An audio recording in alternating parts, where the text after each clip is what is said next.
हमारा देश भारत, जहाँ पर आप गली गली में ढूंढोगे तो एक क्रिकेटर मिल जाएगा। स्पोर्ट का दूसरा नाम क्रिकेट ही हम कह सकते हैं।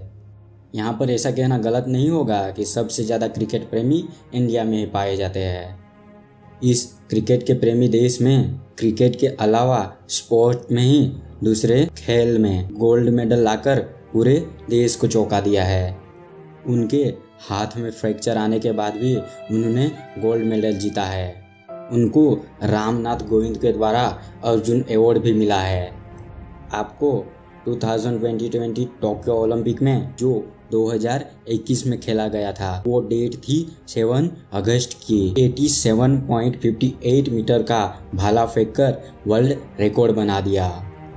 अपने देश भारत का नाम पूरी दुनिया में रोशन कर दिया। जिस लड़के को कुछ दिन पहले मुट्ठी भर लोग जानते थे उसको पूरी दुनिया जानने लग गई।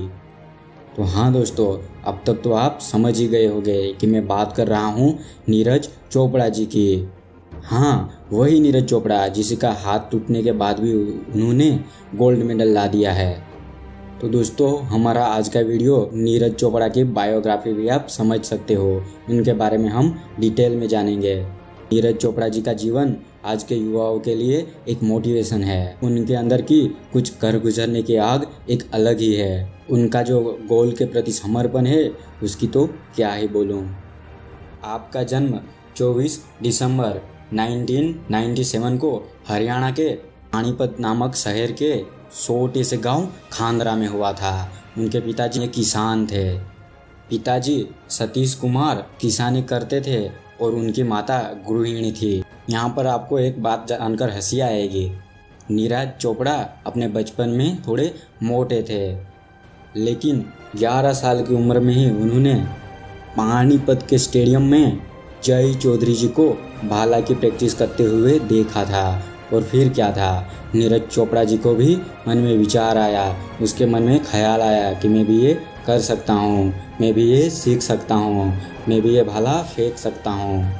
फिर नीरज चोपड़ा जी की जर्नी स्टार्ट होती है। एक किसान के बेटे से वर्ल्ड लेवल चैंपियनशिप तक, गोल्ड मेडल तक का सफ़र। लेकिन यहाँ पर नीरज चोपड़ा की ज़िंदगी इतनी ही आसान नहीं है।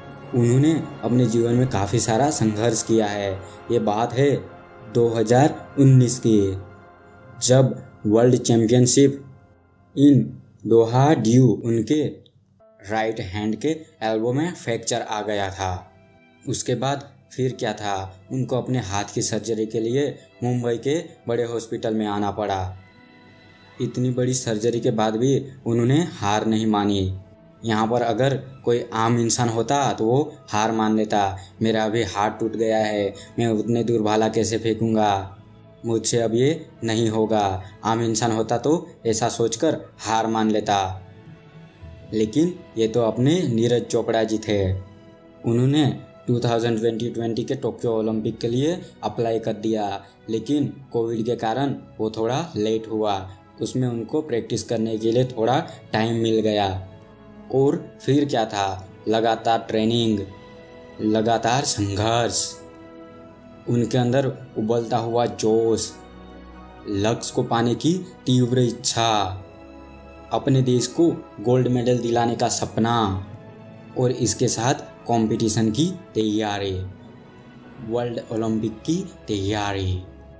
आखिरकार काफ़ी सारे संघर्ष के बाद वो दिन आ ही गया जब उन्होंने भाला फेंककर अपने देश को गोल्ड मेडल दिलाया। जो देश स्पोर्ट मतलब क्रिकेट को समझता था वो देश जानने लग गया। नीरज चोपड़ा जी, जिनको कुछ लोग मुट्ठी भर लोग जानते थे, उनके इंस्टाग्राम पर रिकॉर्ड ब्रेक फॉलोवर्स होने लग गए।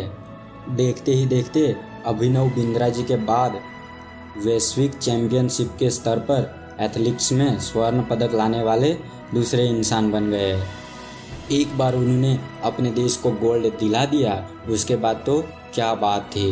हमारे देश की गवर्नमेंट ने भी उनको प्रोत्साहित करने के लिए इनाम की घोषणा की। हरियाणा की सरकार ने भी इनाम की घोषणाएं की। उनको कई लाखों करोड़ में इनाम मिलने लग गए। और रतन टाटा जी भी यहाँ पर नहीं चुके। उन्होंने अपनी नई लॉन्च हुई कार नीरज चोपड़ा जी को गिफ्ट की। बात करें उनके मेडल्स और अचीवमेंट्स की, तो उन्होंने 2013 से अपने रिकॉर्ड्स बनाने स्टार्ट कर दिए थे था। ऐसे ही 2016, 2017, 2018, 2019, 2020 और आता है 2021, जिसमें उन्होंने वर्ल्ड रिकॉर्ड बना दिए। उसके दौरान उन्होंने बहुत सारे अचीवमेंट्स भी लिए, लेकिन 2021 का जो उनका अचीवमेंट है वो वर्ल्ड वाइड है, जिसकी वजह से उनको पूरी दुनिया जानती है। नीरज चोपड़ा जी ने यह मेडल यूं ही नहीं हासिल किया है, इसके लिए उन्होंने बहुत बड़ा त्याग दिया है। जब वो इस खेल की तैयारी कर रहे थे तब उन्होंने अपनी प्रैक्टिस पर से ध्यान ना भटके, इसीलिए ज़्यादातर टाइम अपना फ़ोन स्विच ऑफ रखते थे और ज़रूरत पड़ने पर अपनी माँ और बहन से कभी कभार बात कर लेते थे, वरना अपना फ़ोन ज़्यादातर स्विच ऑफ ही रखते थे ताकि उनको प्रैक्टिस में कोई रुकावट ना आए। उनका अपने गोल पर इतना फोकस था कि कोई उनको डिस्ट्रैक्ट ना कर पाया, तभी उन्होंने गोल्ड लाया। अगर हमारे जैसा इंसान होता तो वो यही सोचता कि आज इसकी शादी है, आज इसका बर्थडे है, आज तो मुझे यहाँ पर जाना ही होगा, नहीं तो ये कहाँ रुक जाएगा, ऐसे हम सोचने लगते हैं। लेकिन नीरज चोपड़ा जी के इस तरह के बिहेवियर से आप समझ सकते हो कोई अपने गोल की तरफ हमें कितना फोकस होना चाहिए। हमें कोई चीज़ डिस्ट्रैक्ट नहीं करनी चाहिए। हमारे गोल के अलावा कोई भी चीज़ इम्पोर्टेंट नहीं होती, सबसे पहले हमारा गोल ही होता है। उम्मीद है आपको हमारी वीडियो पसंद आई होगी। इसी ढेर सारी हमने वीडियोस बनाई है, तो हमारे यूट्यूब चैनल को विजिट कीजिए और हाँ, हमारे चैनल को सब्सक्राइब कीजिए ताकि हम न्यू वीडियोस डालें तो आपको नोटिफिकेशन मिले। और हाँ, इंस्टाग्राम पर फॉलो करना ना भूलें। Thank you, bye bye.